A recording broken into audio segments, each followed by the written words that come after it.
When the HOA showed up with a crew of workers to tear down my solar panels, I thought it was a bad joke. Those panels weren't just decorative, they powered my entire property and fed excess energy into the neighborhood grid. But apparently, the HOA president, Karen, decided my roof didn't match community standards. Within an hour, they had climbed up there, ripping cables, smashing glass, and cutting off my power. I watched in disbelief as my investment and my independence was destroyed. What Karen didn't know was that those panels weren't just mine. They were connected to the system that supplied the HOA clubhouse, streetlights, and security cameras. So when I flipped one simple switch, her precious neighborhood went dark. What followed was a lesson in arrogance, law, and what happens when you mess with the wrong homeowner.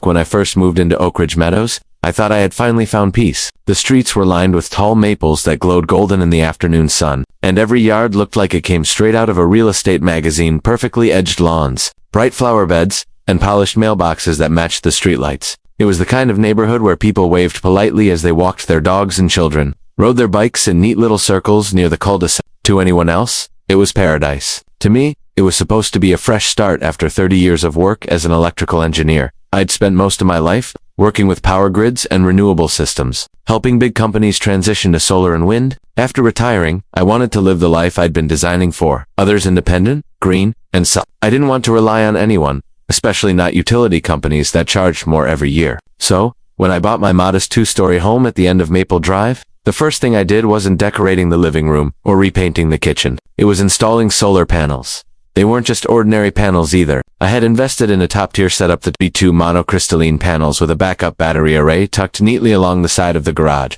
It was a clean, efficient, state-certified system that even contributed excess energy back to the local grid. The best part, during blackouts or grid failures, my setup automatically rerouted stored energy to keep not just my home, but parts of the neighborhood's shared system running. It was my way of saying thank you to the community that welcomed me, at least. I thought they had welcomed me. The first sign of trouble came 2 months after installation. I received a letter in my mailbox with the bold header, "Violation of Community Appearance Standards."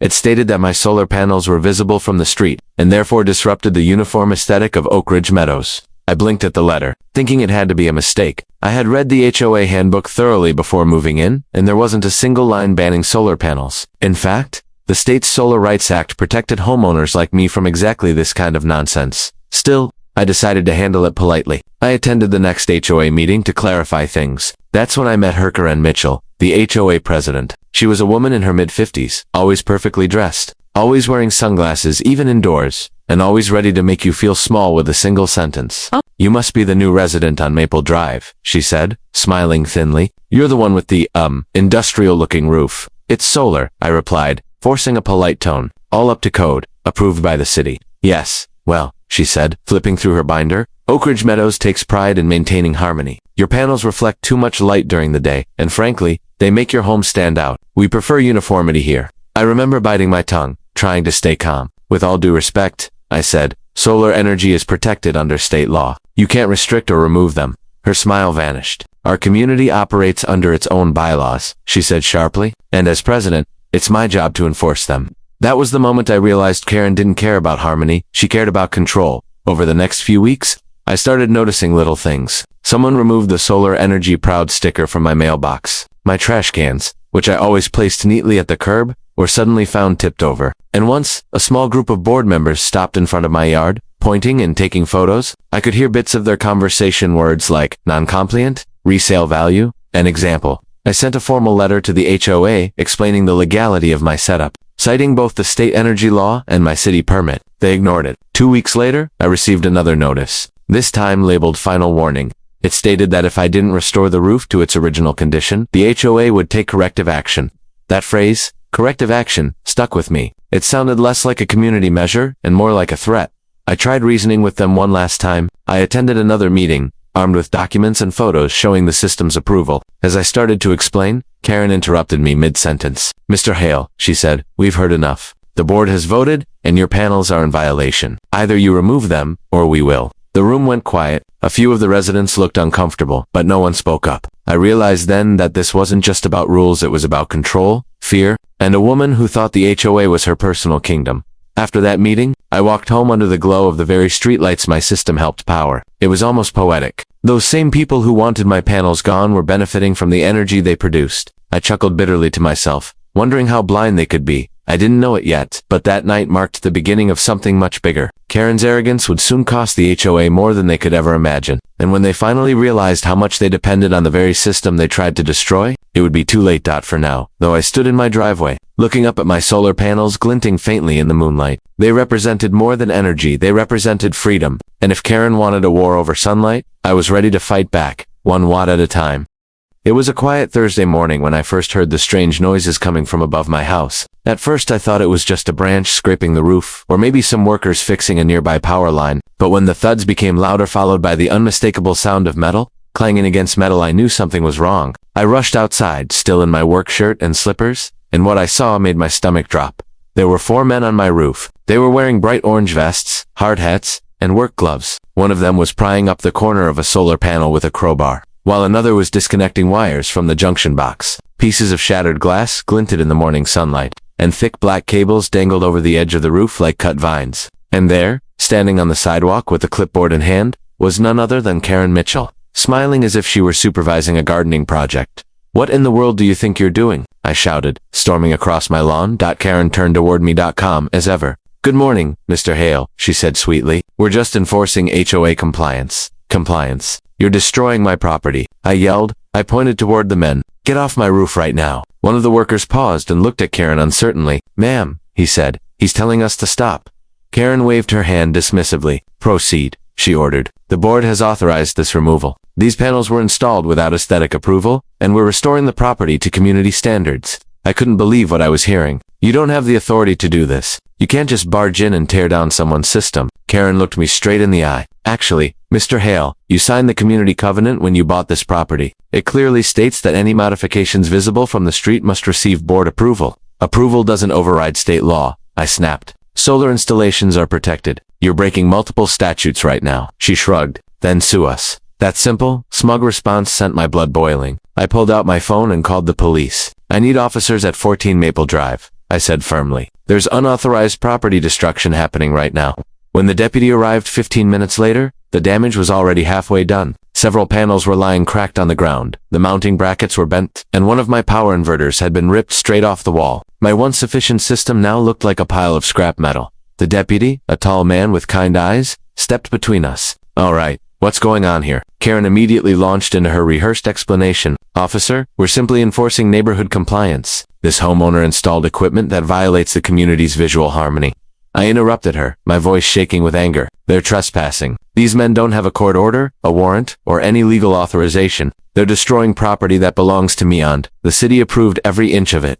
The deputy scratched his chin. "Do you have permits?" I handed him a folder I always kept for such situations. Inside were my installation permits, inspection reports, and a printed copy of the state's Solar Access Act. He skimmed through them, his brow furrowing. Then he turned to Karen. "Ma'am, you can't just remove property without due process. You need a court order or owner consent."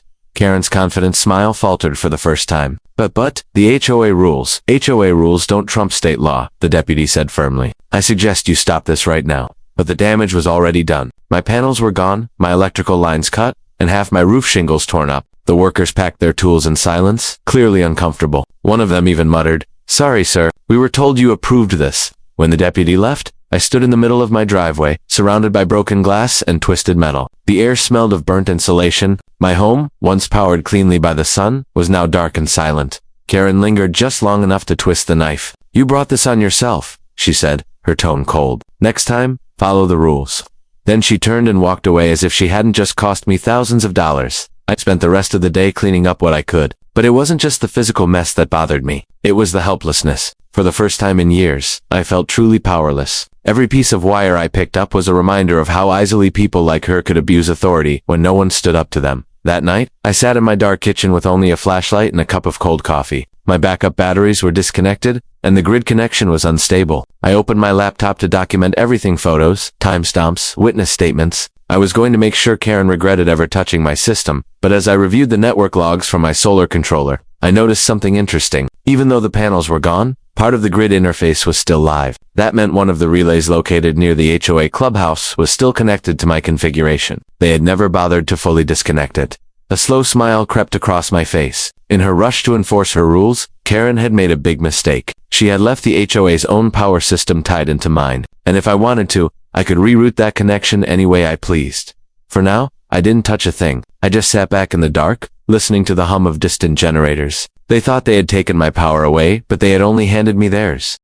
The night after Karen's little demolition job, Oak Ridge Meadows looked different. Usually, every house glowed with warm light porch lamps, garden lanterns, and the soft flicker of TVs behind curtains. But that evening, the air felt uneasy, heavy. I sat on my porch with a flashlight and a notebook, watching as the HOA clubhouse lights buzzed down the street. Inside, I could see silhouettes moving Karen and her board, no doubt celebrating their victory. I wasn't in the mood for revenge. Not yet. I was still too angry, too stunned at how icily they'd gotten away with what they'd done. But when I logged into my backup system to check the damage, I saw something that caught my attention. Despite the destruction, the neighborhood grid interface was still responding to my control hub. That shouldn't have been possible. The only way it could still be active was if my solar control relay, the one connected to the HOA's community power backup, was still online. Karen and her team had ripped out my panels, but they hadn't disconnected my integration node. That node was the heart of my system, the brain that balanced power between my home and the neighborhood backup circuit. It was a failsafe I had designed years ago when working on municipal energy systems. The HOA's precious streetlights, clubhouse, and security gates were partially dependent on that relay system. Then Karen never knew.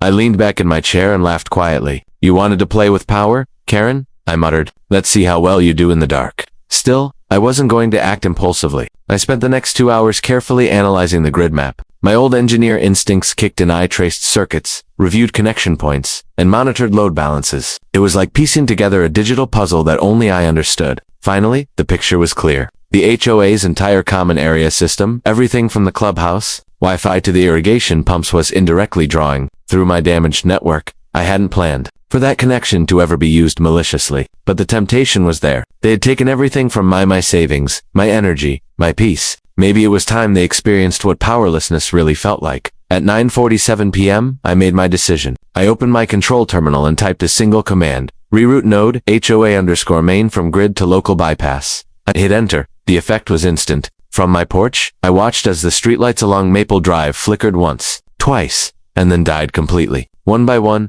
the lamps down the cul-de-sac blinked out like candles in a storm. The clubhouse, once glowing with smug laughter and fluorescent light, went black in an instant. A few seconds later, I heard shouts, confused voices echoing through the night. "What the—" "The power's out," someone yelled. I smiled faintly and took a sip of coffee. My house was still running fine, powered by a small emergency generator I'd built years ago. Within minutes, chaos began to unfold. Car alarms chirped as their security sensors failed. The automatic gate at the entrance to the neighborhood froze halfway open. Sprinklers sputtered in the lawns, then stopped completely. Even the HOA's prized fountain, a ridiculous stone structure Karen had insisted on, went silent. Its lights and water flow both dead. A few board members stumbled out of the clubhouse with flashlights. I could see Karen among them, waving her phone and barking orders. "Call the power company. This is unacceptable," she shouted. I couldn't hear what they were saying next, but I could imagine the frustration when they realized the outage wasn't on the city's end. Their systems were still technically online, just not receiving any current. I had effectively unplugged them without flipping a single breaker. The funniest part was that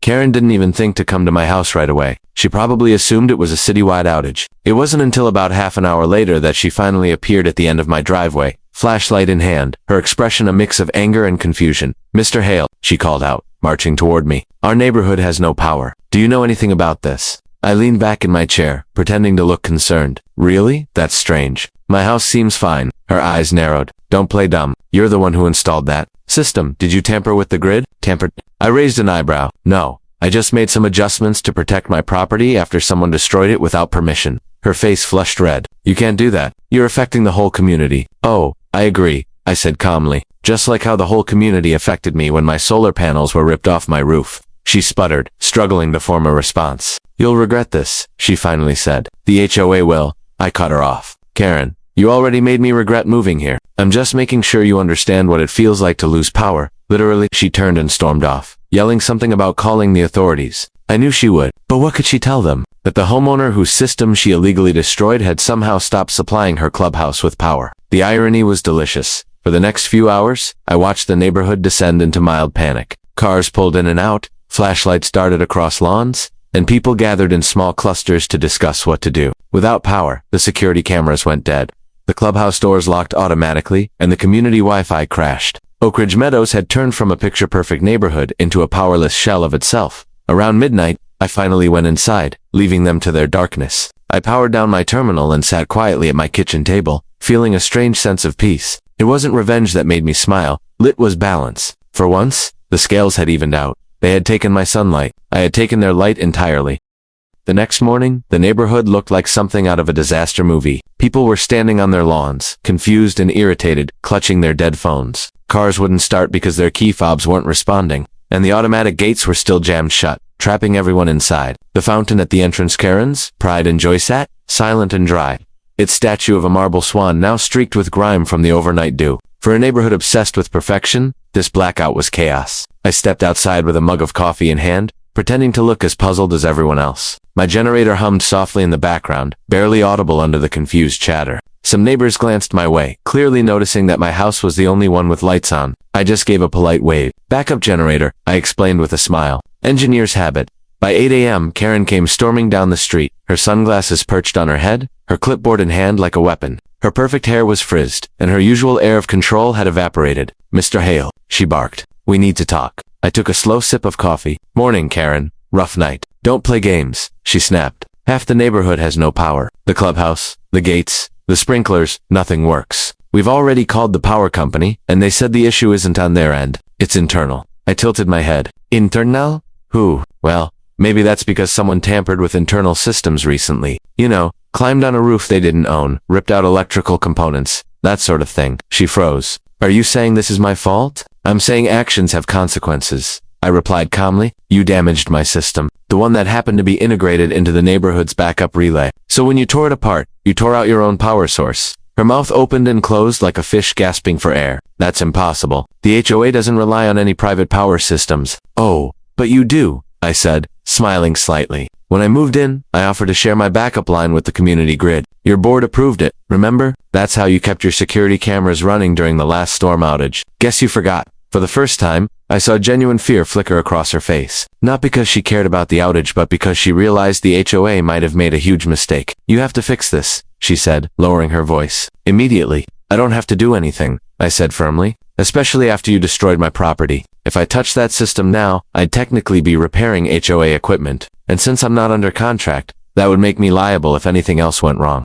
She glared at me, her voice rising again. "You'll regret this, Mr. Hale. I'll call the police." "You already did yesterday," I said evenly. "And they told you what you did was illegal. Remember?" Karen's face turned crimson. She spun around and stomped away, muttering under her breath. A few of the neighbors who had been quietly watching from their porches tried to act like they weren't eavesdropping. I gave them a friendly wave before going back inside. By noon, a city inspection truck rolled into the neighborhood. 2 utility inspectors stepped out, clipboards in hand, followed by an officer from the County Energy Commission. Karen hurried to greet them, desperate to shift the blame. I could see her animated gestures from my window as she tried to explain that I was somehow at fault. A few minutes later, one of the inspectors knocked on my door. "Mr. Hale, we need to ask a few questions," he said politely. "Of course," I replied, inviting them in. I handed them my permits, installation approval, and a digital record of the system logs showing when the HOA workers dismantled my setup. The inspector scrolled through the data, nodding slowly. "Well, this explains a lot. These panels were legally installed and certified by the city. The HOA had no right to remove them." Karen, standing behind him, stammered, But, they violated our community design standards." The inspector turned to her. "Ma'am, those standards don't override state law. And from what I'm seeing here, your HOA interfered with an active, permitted power system. That's a serious offense." Karen's confidence cracked completely. "You don't understand. It was ruining the neighborhood's image." "Ma'am," the officer interrupted. "You cut power to public safety infrastructure security systems, emergency lights, and gate mechanisms. That's not just a violation of policy. That's tampering with utility systems." I stood quietly while they took photos of the damaged panels, the broken wiring, and the relay box Karen's crew had yanked out. The inspectors documented everything. When they finished, one of them turned to me and said, "Mr. Hale, you'll be compensated for the damages. We'll also be recommending penalties against the HOA for unauthorized interference." Karen's shoulders slumped. She looked pale, almost defeated. "Penalties," she whispered. "Fines. Possibly legal action," the inspector said flatly. "You'll hear from the city attorney." She turned to me then, her voice suddenly soft and pleading. "Please, Mr. Hale, can't we just fix this quietly? I didn't mean for it to go this far." I looked her in the eye. "You meant to control everyone here, Karen. You just didn't expect someone to push back."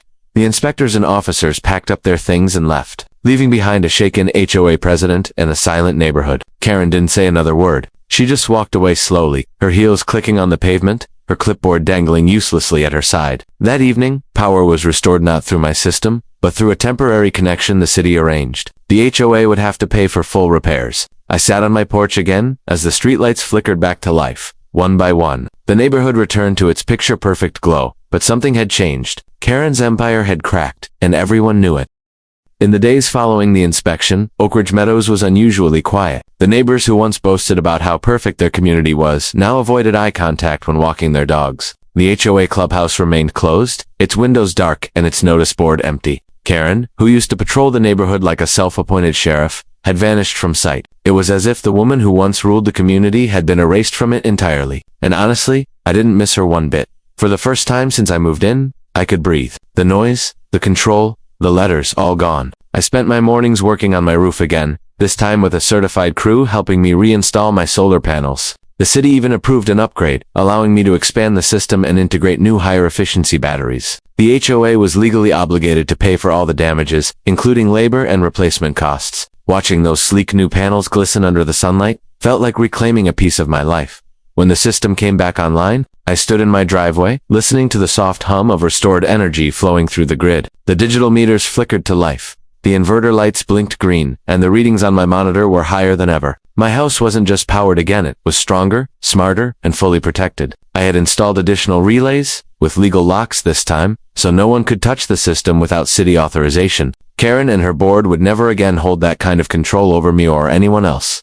Within a week, official letters began circulating throughout the neighborhood. The city's energy department had fined the HOA for unlawful interference with a permitted power installation. The penalty wasn't small, over $50,000, plus restitution to me for the property damage. The letter also required the HOA to update its bylaws to comply with the state's Solar Rights Act. From now on, no one in Oak Ridge Meadows could be harassed for installing renewable energy systems. That small clause, tucked into the HOA's revised rulebook, was the most satisfying victory I could imagine. A few days later, I saw Karen again. She approached slowly while I was adjusting the control panel in my garage. Gone was her polished, confident demeanor. Her usual crisp outfit had been replaced with jeans and a simple cardigan, and for the first time, she didn't have her clipboard. "Mr. Hale," she began quietly, "I came to apologize. I didn't say anything at first. I just waited. I was wrong," she continued, her voice trembling slightly. "I thought I was protecting the neighborhood, but I let that title go to my head. I shouldn't have touched your property, and I definitely shouldn't have ignored the law. I lost my position on the board, and, well, I deserve that." It was strange seeing her like that, stripped of power, humbled. For a long moment, I just looked at her. I could see genuine remorse in her eyes, the kind that only comes after reality hits harder than pride. "I appreciate your apology," I finally said, "but what happened wasn't just about me. You affected everyone here. Maybe this was the wake-up call the whole neighborhood needed." She nodded slowly. "You're right. I just wanted everything to look perfect. But I forgot that what's perfect for one person can be oppressive for another." She hesitated, then added softly, "If there's ever anything I can do to make it right." "There is," I interrupted gently. "Learn from this. Teach others that rules aren't meant to control, they're meant to protect. That's how you make it right." She nodded, her eyes glistening, and then turned to leave. I didn't feel angry anymore. Seeing her finally understand the damage she'd caused was enough. Over the following months, Oak Ridge Meadows transformed. Without Karen's constant interference, the neighborhood started feeling like an actual community. Neighbors began helping each other instead of reporting one another. People added small solar panels, garden beds, even rain collectors, all legal now, all part of a greener movement that I had unknowingly started. The HOA, now under new leadership, even asked me to consult on a neighborhood-wide energy efficiency program. I agreed, but only on one condition: transparency. No more secret votes, no more hidden rules, and no more Karen control. One evening, as the sun set behind the rows of rooftops,